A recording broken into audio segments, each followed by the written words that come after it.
तो अमेरिका और ईरान के बीच जो तनाव चल रहा है वो अब एक ऐसे मोड़ पर आ गया है जहां सचमुच पूरी दुनिया ने अपनी सांसें रोक रखी हैं। तो चलिए आज इस पूरे उलझे हुए मामले को परत दर परत खोलते हैं और समझते हैं कि ये दुनिया को एक कितने खतरनाक रास्ते पर ले जा रहा है। ये शब्द जो दिल दहला देते हैं, ये संयुक्त राष्ट्र के एक पूर्व राजनयिक के हैं।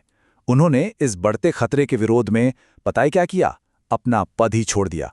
उन्हें डर था कि दुनिया एक ऐसे रास्ते पर जा रही है जहां परमाणु युद्ध अब सिर्फ एक ख्याल नहीं बल्कि एक हकीकत बन सकता है। और हाँ, ये सिर्फ कहने सुनने की बातें नहीं हैं, कोई कोरी बयानबाजी नहीं है। चलिए जरा उन वजहों को समझते हैं जो इस डर को सच में हवा दे रही हैं, और ये भी देखते हैं कि अगर ऐसा कोई हमला हुआ तो तबाही किस हद तक हो सकती है। अब देखें, यहाँ परमाणु ताकत में जो अंतर है वो कितना बड़ा है, साफ साफ दिखता है।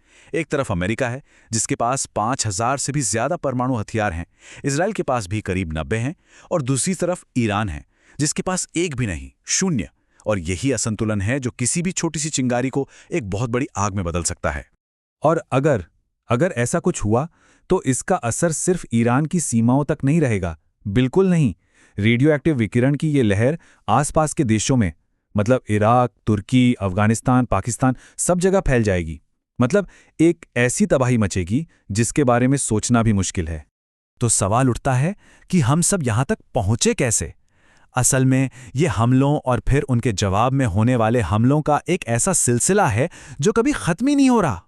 देखिए, एक तरफ ईरान है जो लगातार अपने ड्रोन और मिसाइलों से दबाव बना रहा है, तो दूसरी तरफ अमेरिका है जो इसका जवाब बहुत सटीक और जबरदस्त हवाई हमलों से दे रहा है।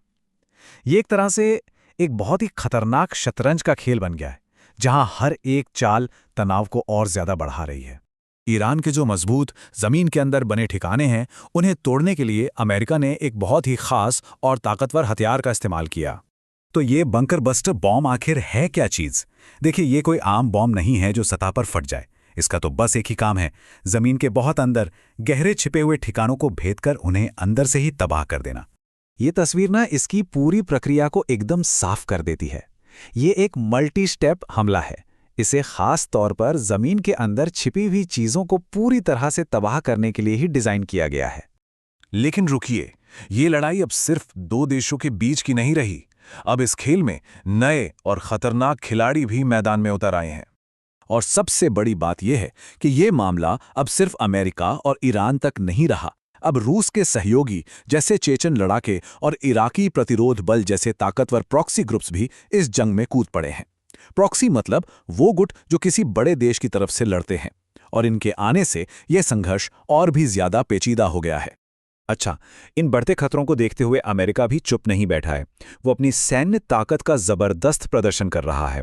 आपको पता है, ये 2003 के बाद से मिडिल ईस्ट में अमेरिका की सबसे बड़ी नेवी की तैनाती है, और इस तैनाती में यूएसएस त्रिपोली जैसा विशाल जहाज भी शामिल है जिस पर 1800 अमेरिकी सैनिक तैनात हैं।